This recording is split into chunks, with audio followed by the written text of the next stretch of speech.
What's up, peeps? Nick Battle, aka NinosCorner, man. First off, if you like this content that is coming your way, hit that subscribe button, hit that bell, get all the notifications here for this channel, like, comment on all the videos. And if you're listening to this or streaming this on the podcast platform, whether it's Spotify, whether it is Google Play, whether it is Apple Podcast, Stitcher Breaker, hey, give me a comment, a like, a review. It means a lot. It helps the channel grow. You guys have definitely been helping me grow a lot. But first off, guys, let's give a shout out to our sponsor, Manscaped. So, folks, support for the Nino's Corner podcast is brought to you by Manscaped, who is the best in men's below the waist grooming champions of the world. Manscaped just launched their fourth generation trimmer, the Lawnmower 4.0. You heard that right, folks, the 4.0. Join over 4 million men worldwide who trust Manscaped with this exclusive offer for you, 20% off and free worldwide shipping using the code NinosCorner at manscaped.com. Again, 20% off and free worldwide shipping using the code NinosCorner at manscaped.com. And also, guys, let's take a look and let's do a 10% promo code using NCPeeps10 at my merchandise store, NinosCornerMerch.com. You see the Do You apparel, got shirts, hoodies, the whole nine. So yeah, NinosCornerMerch.com, 10% off. But folks, we're going to talk about a recap of National Signing Day 1 and just how great this went for Texas today, folks. We had a wonderful signing class, man. When you take a look prior to this class actually shaping up, what did Texas need here? Texas needed a bunch of offensive linemen. Texas needed a bunch of defensive linemen. Texas needed some defensive backs. Texas needed to shore up the quarterback room. And Texas did just that. First off, let's talk about the quarterbacks. I know, guys, we've all kind of talked about this ad nauseum, folks. We've talked about the Quinn Ewers, him actually coming back to Texas, coming back home. Everybody knows he was committed to Texas first off, and then he decommitted, went to Ohio State, didn't play his senior year of high school, went there for basically 5 months, played there on the team. I think took maybe 2 or 3 snaps throughout the whole season, third or fourth string there as a true freshman, but that's a 17-year-old, true freshman, 18-year-old true freshman who skipped his last year of high school and signed early. But we get the guy here. We get Quinn here to play at Texas now, to come back to Texas where he had committed to earlier. The number one player in the state, would have been the number one player in the country. I'm sorry, not the state, but yeah, in the state as well, but also in the country. Number one player in the country for the 2022 cycle, but he reclassified to the 2021 cycle. So getting him back on campus is nothing short of amazing. You're getting a guy with arm talent that is just straight special, arm talent that is great, has the perfect ranking score for a prospect. The last perfect score was Vince Young, and you know what Vince Young did here on this campus. So great to have Quinn back here on campus. Hopefully it lures in a few more folks. I think we've already kind of felt that, his presence. We're getting some more folks in here that we're going to talk about here a little bit later. Also in that QB room, we get Malik Murphy, man, from Gardenia, California. Juniper Cerro just won a state championship. Malik's a beast. Malik is a beast, man. I love Malik's game. He's a guy who didn't shy away from the challenge. Everybody knew that Quinn was coming here, and he never shied away. He signed his LOI as well this morning. I think Malik is definitely one of the top quarterbacks here in the country, based on the 247 composites. They have him as the 11th ranked player in the state of California and the 11th ranked, QB here in the country. I think he's a little bit higher than it. I think he has proved himself to be one of those guys that is no kidding legit. There were a lot of questions on him because of him having such great 7-on-7 drills in 7-on-7 camps, but people wanted to see it in live action. Well, he got his chance to start this year in live action. What did he do? He led his team to a state championship. Congratulations, Malik. Having Quinn in this class shores up that QB room. We don't know who's going to start. Of course, there has to be some kind of QB battle. I would anticipate one of either Hudson Card or Casey Thompson to transfer. It's just not enough balls to go around there as a QB. But if, let's say, one of those guys stays, it's a true competition between Malik, Quinn, and let's say Casey Thompson or Hudson, and Charles Wright as well. And maybe bringing a grad transfer, but we shall see. But you open up the competition there, you have a ton of competition, and that breeds a lot of just iron sharpening iron. A great opportunity for these guys to learn from each other and do great things.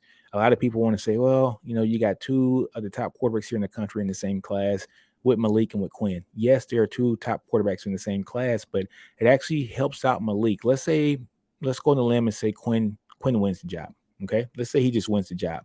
Well, since Quinn reclassified to the 2021 cycle, guess what? He only has to play 2 more years, and then he can go to the league. If he is as advertised and what people think he is, he goes to the league. After 2 years, that's saying that he wins the job, which is saying a lot. Because who knows? Malik can shock people. Casey might be able to shock more people and hold off both of these guys. We don't know, but this is what competition does. It brings out the best in all the players. But let's just say, for instance, Quinn does win this job. He's out in 2 years. Malik Murphy is a redshirt sophomore in Sark's system, ready to go and doing great things. We take a look at other quarterbacks that were in Sark's system. Let's go take a look at Mac Jones. Mac Jones waited his time to start behind not only Jalen Hurts, but Tua. And guess who's the best quarterback out of those three in the NFL right now? It's that guy, Mac Jones, who sat there and learned the system and did his thing. So it's going to be interesting. Great quarterback battle. I'm glad we got both of them on campus. You just never know what quarterbacks. Quarterbacks are one hit away from being named the starter, and we have noticed that and have not been prepared for that here in the past at Texas. Next position, let's talk about the running back position, folks. Jaden Blue. Jaden Blue, prior to him skipping his senior year of high school, was the number one running back in the country, not the state of Texas, in the country. He actually foregoes his senior season, and a lot of these recruiting services knocked him for that, which I thought was pathetic, but they knocked him for it. And so he went from the number one running back in the country, folks, down to, I don't know, Jaden Blue went down pretty significant, down to like number, I'm pulling up the stats now. I don't see him on here. But anyway, he went down to the number 14 running back in the country, number 32 player in the state, which is just so fraudulent. This guy is definitely one of the top running backs in the country, was the number one running back in the country, consensus 5-star prior to him actually foregoing his senior season. I think we struck gold with Jaden. So you got Bijan now. You got a run back room with Bijan and Roshan. You got Jonathan Brooks as well. And then you bring in a guy like Jaden Blue. So it's going to be amazing. And then the staff ends up going and picking up a Savion Red, who is, I think, just a Swiss Army knife gadget guy to play at Grand Prairie. Probably one of my favorite guys here in this class. A guy 5'10", 210 pounds. Can play wide receiver in the slot, can play running back. He actually played quarterback at Grand Prairie and was their offense. Grand Prairie hasn't gone this far in the playoffs in a long time. But Savion Red, he's that dude, guys. He's that dude. Doesn't have the speed like you think of a Devin Duvernay, but when I turn on his tape, that's what he kind of reminds me of. When he catches the ball, he's a running back once he catches the ball. So he's hard to take down, powerful legs, strong drive. So that's why I think the coaches are looking at him and saying that he is an athlete that can not only play wide receiver, but he can also play some running back. So we're going to see exactly where he ends up lining up here at Texas for the 2022 season.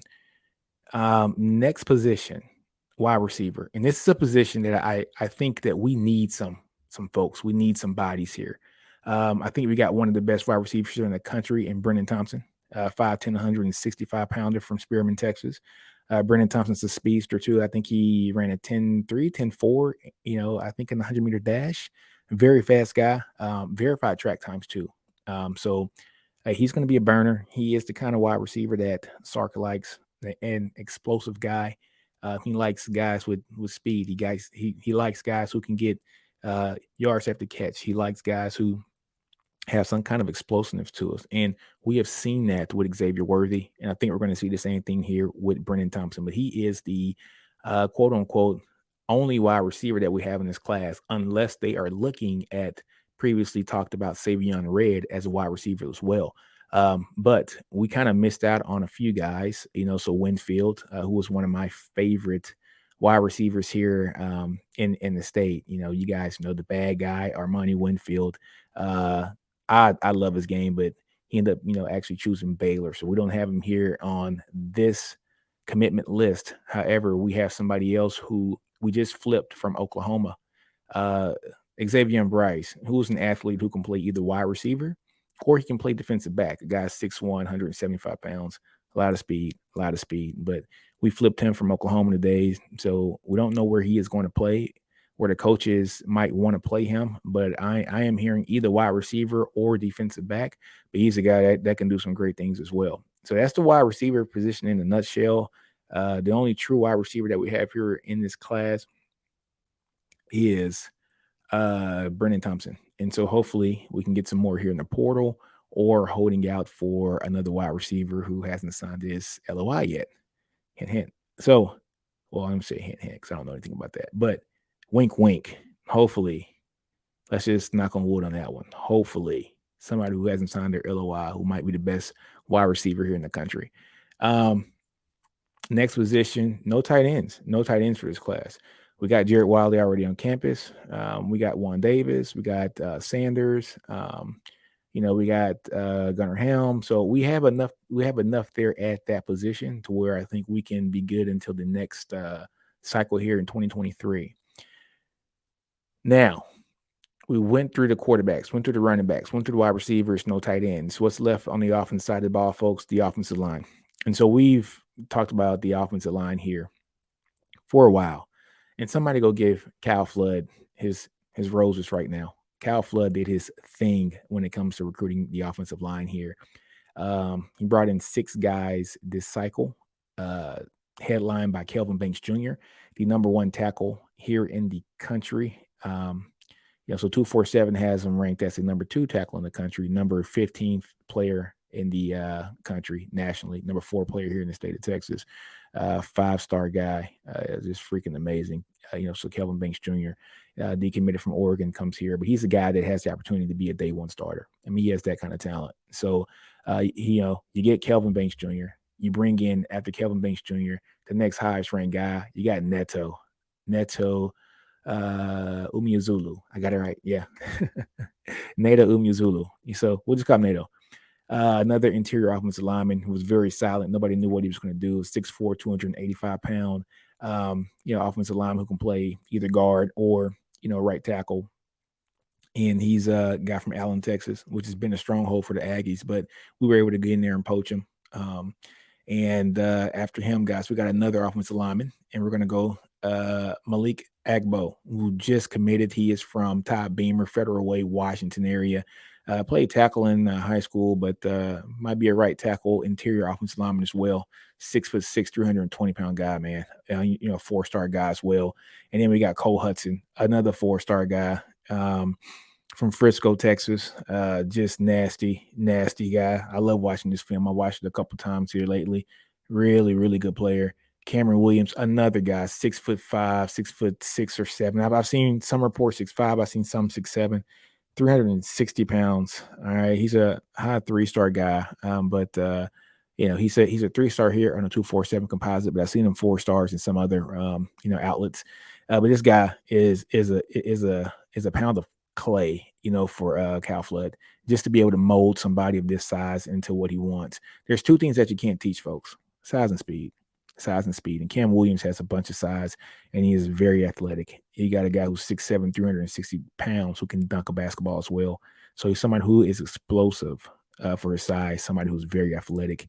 Cam Williams, that's that guy. And then our last offensive lineman that we have here in this class is Connor Robinson. So Connor Robinson, I call him the technician, man. I like some Connor Robinson, interior offensive lineman as well. Probably can play, the guard position or the center position. A guy that's probably going to have to redshirt just to get his strength up and things of that nature. But he comes from a winning program there at Westlake. Great player, great program, really good player. So that's 6 offensive linemen. 6 offensive linemen that Coach Cal Flood has. And we're still in the running for another, and Devin Campbell, who won't be signed until February.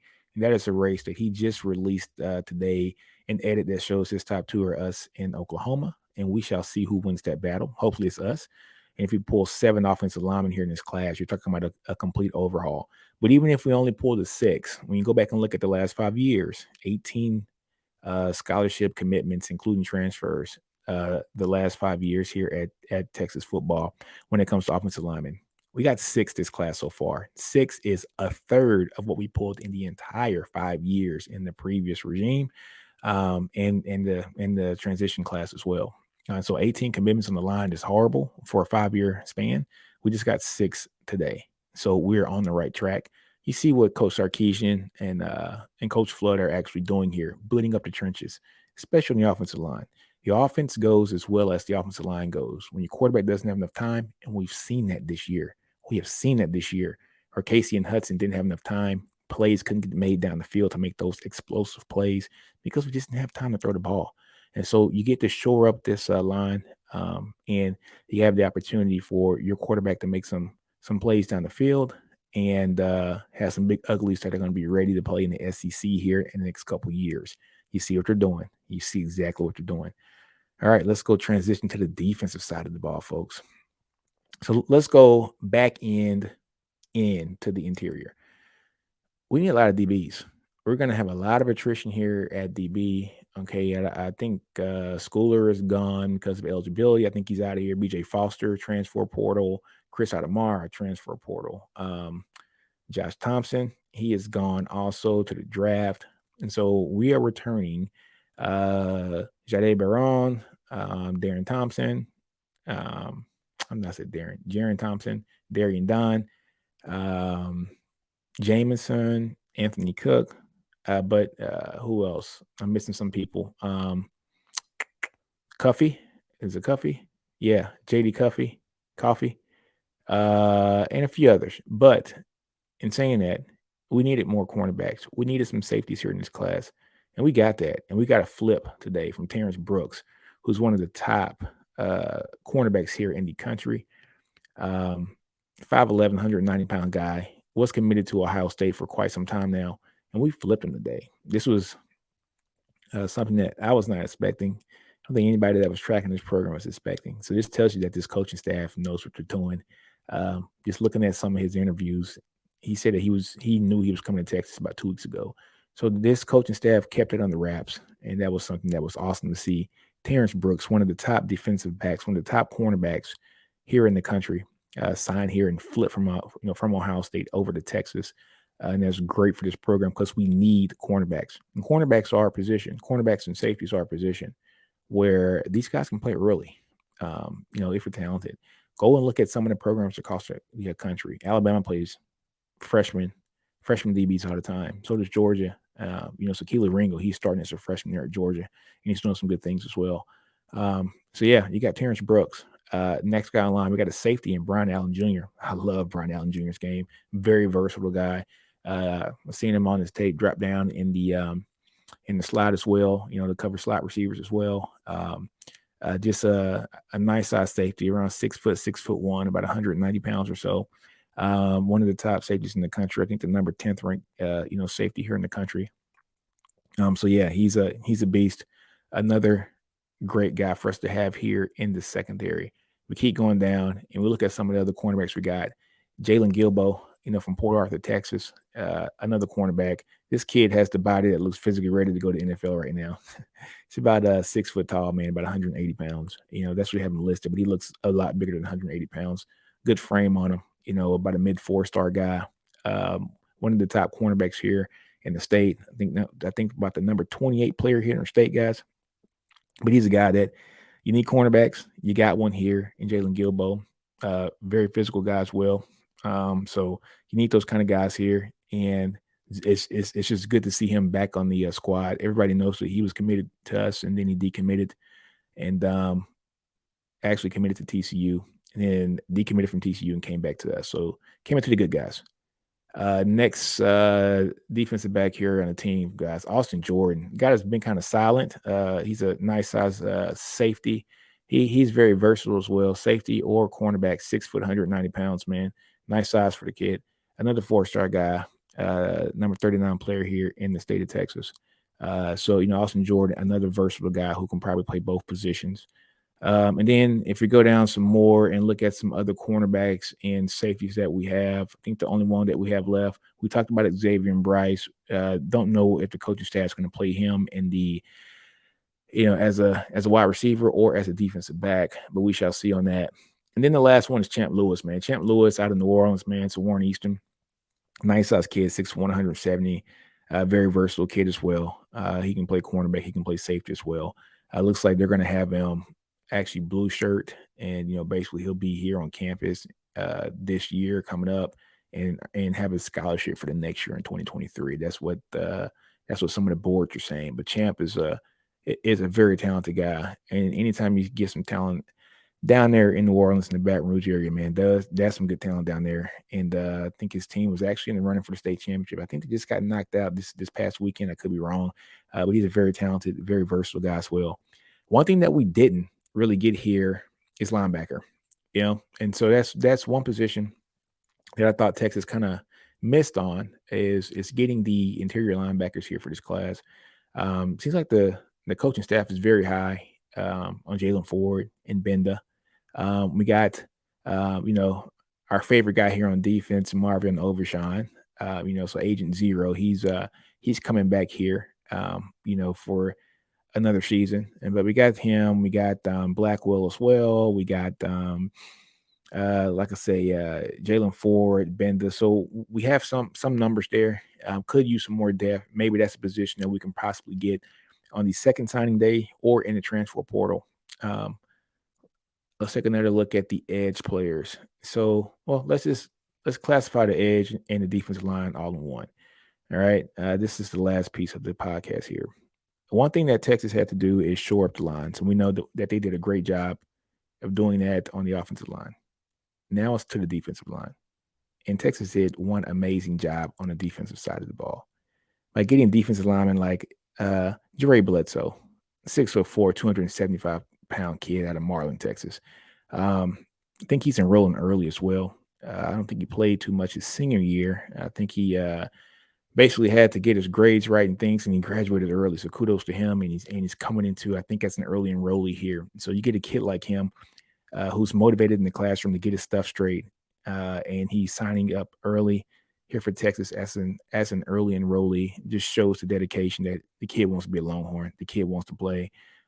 He is one of the most talented players here in the state as well. Top 20 player here in the state of Texas. National top 120 player in the country. Next guy is Jamon Tapp, man. He's from, Donosville, Louisiana. 6'3", 245-pound kid, man. Coming off the edge.